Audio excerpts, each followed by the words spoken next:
Stoicism holds the view that the philosopher, the good man, the wise man, lives in harmony with nature. His only fear is failing in his moral duty. Pain does not frighten him. Death holds no terror for him. Poverty does not intimidate him, nor do any of the uncertainties of human existence. His sole concern is that he might disappoint himself, that he might fall short of being a complete human being. One of Stoicism's founding fathers, the philosopher Marcus Aurelius, is renowned for his work, Meditations. The notion of being a great man is somewhat vague, but perhaps no figure in history has been more worthy of that distinction. I assure you this isn't a self-help video, but the philosophy Marcus developed and explored can serve as a remedy for many challenges we face in modern life. Let me explain why. From 161 AD to 180 AD, Marcus Aurelius reigned as a Roman emperor. He was the last of the so-called five good emperors, presiding during a time known as the Pax Romana, or Roman peace. In fact, the Pax Romana ended with Marcus Aurelius's death. As emperor, Aurelius was the most powerful man in the world. The Romans had little concept of lands beyond their empire, so in his mind, Marcus effectively ruled the entire world. In such a position, anything he desired was within his grasp. The life of a Roman emperor was practically synonymous with hedonism, a precedent already well established. Emperors indulged in wine, sex, money, and any whim that crossed their minds. It was almost expected. Any vice imaginable was readily available to Marcus Aurelius. Unbound by law, money, custom, or even ethics, nothing and no one could prevent him from pursuing his wildest desires.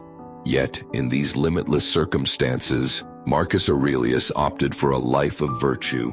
He chose to be a good man, not just in a single moment or on one occasion, but consistently. Day after day, for all 19 years of his reign, Marcus Aurelius remained fundamentally good.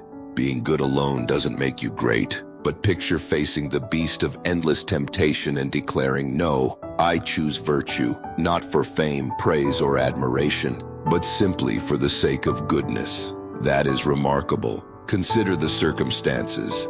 If you were in his place for nearly 20 years, could you, day in and day out, resist the monster of temptation, knowing no consequences would follow, no matter your choice? How would you act? What would you do? I know I couldn't match the example Marcus Aurelius set, and we know it was genuine because he was at his best when no one was watching. Meditations is a work by Marcus Aurelius, not truly a book, but his personal journal. It's essentially Marcus guiding himself through life. Lacking a formal structure, it's loosely divided into 12 sections and spans about 150 pages. The title Meditations was assigned by publishers. The writings originally had no name. They were never meant to be read, let alone published by anyone other than Marcus himself. These were his deepest beliefs and confessions. With that in mind, Meditations offers profound insight into its author's character. Despite its seemingly casual nature, it remains one of the most powerful and poignant works ever written. Undoubtedly, the best approach is to read Meditations for yourself. You'll find copies in nearly every library and bookstore, perhaps across the world. But for this video, I'd like to highlight a few ideas worth exploring. Marcus Aurelius believed in aligning with nature. By nature, he meant not just plants and animals, but the universe's natural order. Trees grow as grand and beautiful as they can, not for praise or external validation, but because that's their purpose, that's the natural order. A caterpillar transforms into a butterfly, a frail, featherless chick becomes an eagle, not because they choose to, but because they're designed to. Similarly, Marcus believed a human's duty was to fulfill their potential.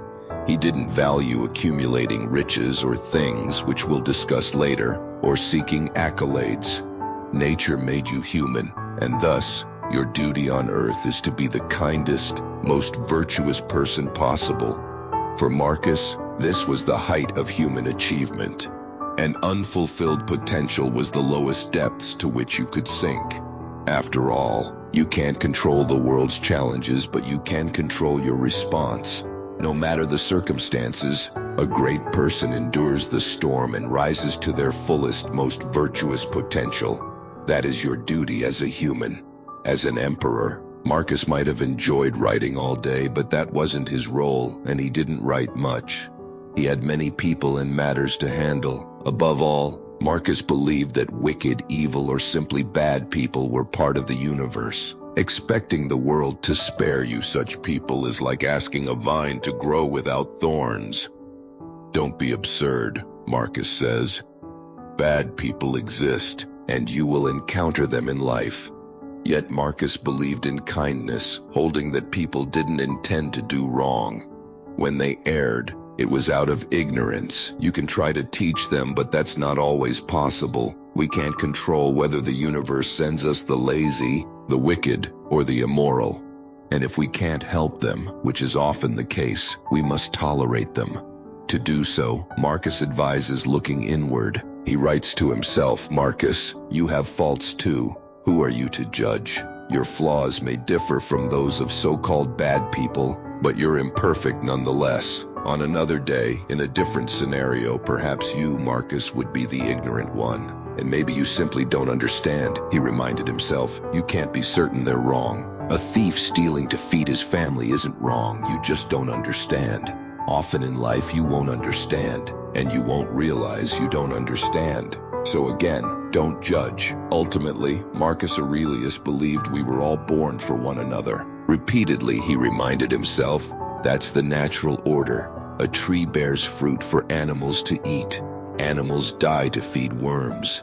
Just as in nature, we're made to help each other. That again is our duty. The only true failure in life is to shirk this responsibility. So Marcus, you'd better do it, and do it well. We all face adversity, and Marcus Aurelius was no exception. But just like meeting bad people, he saw adversity as part of the human condition. Again, you can only control what you can control. Don't pray for bad things to avoid you, Marcus told himself. That's a fool's errand. Those things will happen, and there's absolutely nothing you can do about it. But Marcus, you can control your reaction. You can prepare to face adversity when it arrives, and it will, Marcus says. You know it will. When that day comes, don't lament the bad event. Don't pity yourself. Don't sulk. Instead, feel grateful that you have the tools and spirit to emerge unscathed. Marcus tells himself, face these events bravely. Endure adversity with courage and come out stronger. When you do, realize this supposedly bad thing wasn't bad at all. It was merely a chance to persist, to rise above, to keep moving forward. When these moments arrive, Marcus says, don't complain. Act. Endure. You either endure something or you don't. So, what happens when the unendurable arrives? Don't disgrace yourself, Marcus, he says. All men die, but not all die complaining. Though a man of immense wealth, Marcus Aurelius didn't see this as inherently wrong. Unlike some philosophers, he didn't condemn material possessions, but he was cautious about his relationship with what he owned. Marcus could have had anything: wine, art, houses, money, but he chose not to. Instead, he said, Marcus, don't dream of physical things you desire. They're meaningless. They don't fulfill your potential. Only you can do that. Reflect on what you have and value it. Consider how much you'd want these things if you lacked them. But Marcus, he cautions himself, don't value them so much that you'd be devastated if they vanished. They don't matter. They're nice, but they don't matter. They don't make you kinder or more virtuous. Your potential, Marcus, isn't in accumulating things. No, human potential is greater than that. You must live in harmony with nature. Marcus Aurelius thought deeply about death, so much so that it's impossible to make this video without addressing his views. His perspective on death was straightforward. It's coming, whether you like it or not. He tells himself repeatedly, it's beyond your control, so don't waste time fearing death or worrying about mortality. Just as nature assigns us to be good, to help each other, and to reach our fullest potential, nature also assigns us to die. Death is a duty. So, while you're here, live, be kind, be good, fulfill your role in nature, and then die, because death too is part of that role. Along with a few others, Marcus Aurelius was a pioneer of the philosophy called Stoicism. The Stoics held beliefs about logic, ethics, physics, and more. But one distinction lies at the heart of Stoic philosophy: pleasure versus happiness. Fame, money, even success were external stimuli, offering fleeting pleasure, but this wasn't happiness. Happiness was something deeper, a state of being that came entirely from within. It didn't come from being an emperor like Marcus Aurelius or from worldly things. To achieve happiness, the Stoics said, live a life of virtue. Strive to better yourself and become all you can be. The only true pain, the only true sadness, the only thing worth fearing, the only failure is to let yourself down by not fulfilling your potential. Because, and only because, being great is your duty. Being great is in your very nature.